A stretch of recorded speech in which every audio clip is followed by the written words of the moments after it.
ஐயா முருகப்பெருமான் முன்னாடி நிற்கிறார்.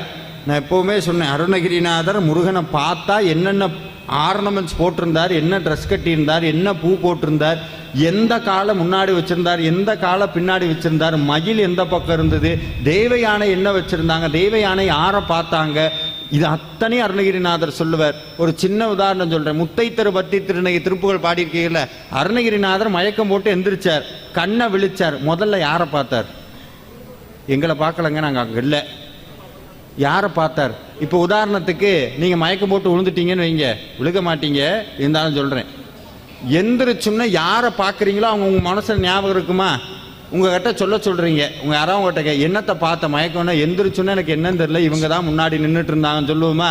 அருணகிரிநாதர் சொல்கிறார், கண்ணை விழிச்சார், முருகனை பார்த்தார், பாடுன்னார், அருள் எடுத்து கொடுத்தார். அவருக்கு என்ன தோணும்? எதை பார்த்தாரோ அதைத்தானே பாடுவார். சொல்கிறார் முத்தைத்தரு